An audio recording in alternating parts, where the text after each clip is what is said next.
नमस्कार। दिल्ली की राजनीति में इस वक्त महाभारत छिड़ी है। कपिल मिश्रा आरोप पर आरोप लगा रहे हैं, लेकिन दिल्ली के मुख्यमंत्री अरविंद केजरीवाल चुप हैं।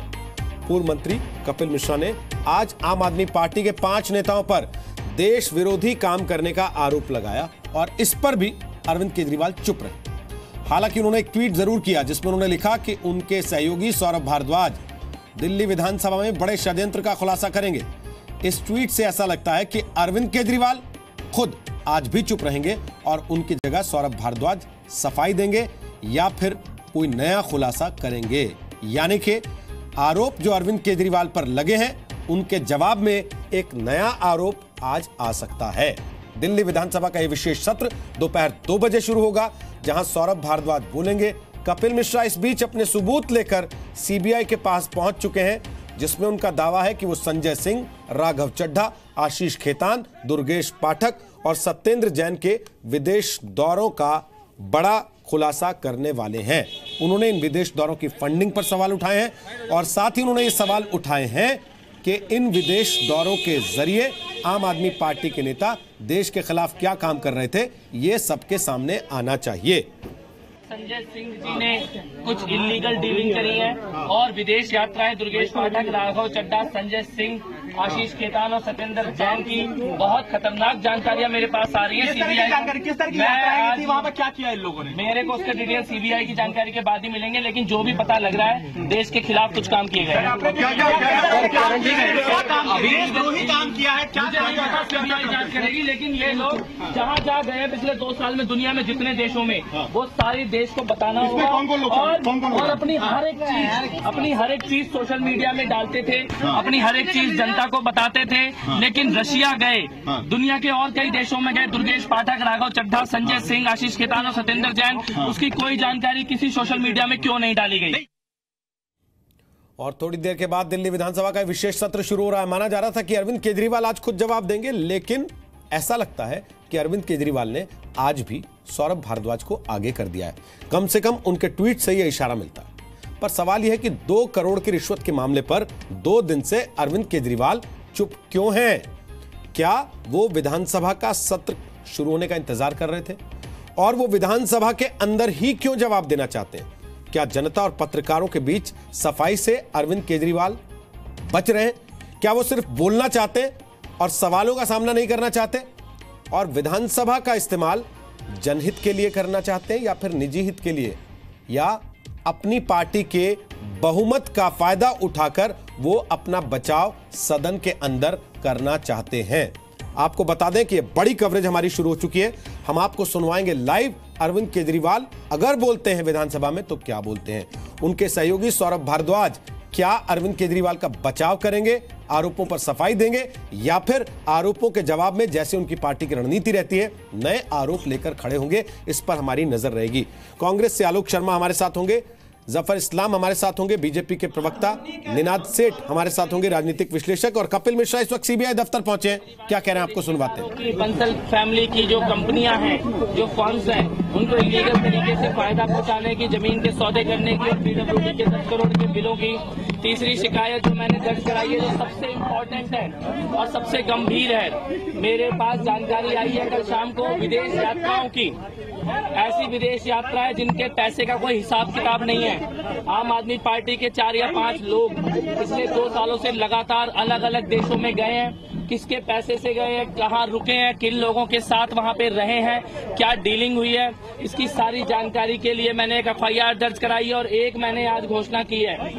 सत्येंद्र जैन, आशीष खेतान, संजय सिंह, दुर्गेश पाठक और राघव चड्ढा जी 2 साल की अपनी सारी विदेश यात्राओं की जानकारी सार्वजनिक करें। अगर वो सार्वजनिक नहीं करते हैं तो कल सुबह से मैं अनशन पर बैठूंगा।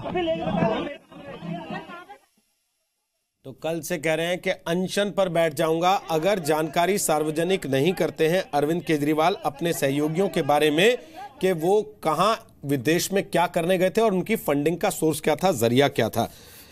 इसे कहा जाता है कि आपको जब खुद अपनी तैयार की हुई दवाई खानी पड़े। अंग्रेजी में ये कहावत है testing your own medicine. Kapil Mishra Arvind Kejriwal के बहुत करीबी रहे हैं। कपिल मिश्रा उसी तरीके से आरोप लगा रहे हैं जिस तरीके से अरविंद केजरीवाल लगातार तमाम लोगों पर आरोप लगाते रहे बिना सबूतों के, और कपिल मिश्रा अब वो हथियार भी उठाने को तैयार है जो अरविंद केजरीवाल उठाकर दिल्ली की कुर्सी तक पहुंचे, यानी कि अनशन का हथियार। और दिल्ली की महाभारत से जुड़ी हर बड़ी खबर को कवर करने के लिए दिल्ली के अलग अलग इलाकों में जी मीडिया रिपोर्टर्स मौजूद हैं। अश्विनी गुप्ता दिल्ली विधानसभा से हमारे साथ हैं, पवन नारा हमारे साथ सिविल लाइन इलाके में, निवृत्ति मोहन कृष्णा नगर से हमारे साथ इस वक्त मौजूद हैं। जैसा मैंने बताया, निनाद सेठ हमारे साथ यहां स्टूडियो में आ गए हैं, वरिष्ठ पत्रकार हैं, कमेंटेटर हैं, पॉलिटिकल एनालिस्ट हैं। सबसे पहले अश्विनी गुप्ता, कौन कौन पहुंच चुका विधानसभा में और कुछ बता रहे हैं आम आदमी पार्टी के नेता? क्या है तैयारी? सफाई देंगे, जवाब देंगे या फिर नए सवाल खड़े करेंगे जवाब में? बिल्कुल, देखिए तमाम एमएलएस पहुंचना शुरू हो गए हैं। सौरभ भारद्वाज अब से कुछ देर पहले यहां पर पहुंच चुके हैं। गोपाल राय को हम लोगों ने देखा यहां पर पहुंचने के लिए। अरविंद केजरीवाल पहले से यहां पर मौजूद हैं और आम आदमी पार्टी ने व्हिप इशू किया है सभी एमएलएस को कि सभी का इस सत्र में रहना ज़रूरी है। तो अब ऐसे में कपिल मिश्रा चूंकि विधायक आम आदमी पार्टी से ही है, उनका भी यहाँ पर आना बहुत ज़रूरी हो जाता है। और देखना यह है कि जब वो यहाँ पर आते हैं तब किस तरह का रुख रहता है। रोहित, एक चीज़ मैं आपको और बता दूँ कि बीजेपी ने विधानसभा की कार्रवाई स्थगित करने का प्रस्ताव दिया है। उन्होंने ये कहा है कि सत्येंद्र जैन पर जिस तरह के आरोप लगे हैं उसको देखते हुए ये कार्रवाई जो है आज स्थगित की जानी चाहिए। लेकिन आमतौर पे बीजेपी की कोई भी मांग यहाँ मानी नहीं जाती है, तो उम्मीद ऐसी है कि इससे कोई फर्क नहीं पड़ेगा। लेकिन बीजेपी ने अपनी तरफ से ये स्थगन प्रस्ताव जरूर यहाँ पर दिया है। बिल्कुल, मैं वापस आता हूँ आपके पास। सबसे अच्छी बात यह है कि अरविंद केजरीवाल जानते हैं दिल्ली विधानसभा में कुल 70 सीटें, जिनमें 67 विधायक उनके अपने, यानी कि विपक्ष नाम की चीज नहीं है। सवाल पूछा नहीं जा सकता और अगर कोई शोर मचाता है तो उसे उठा के बाहर फेंकवाया जा सकता है। ऐसी तस्वीरें हमने पहले भी देखी हैं जब विजेंद्र गुप्ता को उठा के बाहर मार्शल्स के जरिए करवाया गया। हम एक बार जनता के पास चलते हैं दिल्ली की। पवन नारा और निवृत्ति मोहन के साथ बहुत सारे लोग मौजूद हैं दिल्ली के। पवन नारा, दिल्ली के लोग क्या सोचते हैं जो चीजें हो रही हैं उन पर? जी, अभी ब्रेक से पहले हमारे लोगों से चर्चा हो रही थी तो लोगों को ने वो बयान याद दिलाया जिसमें अरविंद केजरीवाल कहते थे, क्यों भाइयों, जांच होनी चाहिए कि नहीं, इस्तीफा होना चाहिए कि नहीं। तो उन्हीं से पूछ लेते हैं, सर आपने अभी अभी उस बयान का जिक्र किया था। हाँ जी। क्या केजरीवाल के ऊपर जब से आरोप लगे हैं आपका क्या रुख है, क्या सोच रखते हैं आप? सर केजरीवाल की बस की कुछ नहीं है, झूठे मक्कारों की सरकार है। जब अपनी दिल्ली में सरकार आई, जब कुछ नहीं था उनका, वो अब कोई जांच नहीं कराएंगे। 2 करोड़ का उनका घोटाला, पब्लिक के पैसों से उन्होंने उसको वकील को अलग पैसे दिए, राम जेठमलानी को। क्या क्या उसका प्रूफ क्या है? अब कराओ ना जांच आप। आपके घर के बेटे ने लंका आपकी ढा दी। कह रहे कि घर के बेटे ने लंका ढा दी। सर आपका क्या मानना है, जो आरोप लगे हैं इस पर, क्या केजरीवाल से आपका भरोसा डिगा है या बरकरार है? नहीं, भरोसा नहीं है, बिल्कुल भी भरोसा नहीं है। इस तरह का जो काम करे सरकार, ये कभी कहते हैं हम इधर आंदोलन करेंगे, उनके बारे में उनके ही पार्टी के लोग जैसे कि ये बात कह रहे हैं, तो इस तरह की बात है। सरकार ही अगर आंदोलन और इस तरह की बात करता है तो पब्लिक फिर क्या करेगा? बहुत सारी बात है जो पेपर में आए दिन दिखाया जा रहा है। आज तो सर एक सवाल आपसे, छपा हुआ है तो देखा आपने, लोगों के पास एक लंबी फेरिस्त है नाराजगी की और भरोसा थोड़ा डगमगाया हुआ है।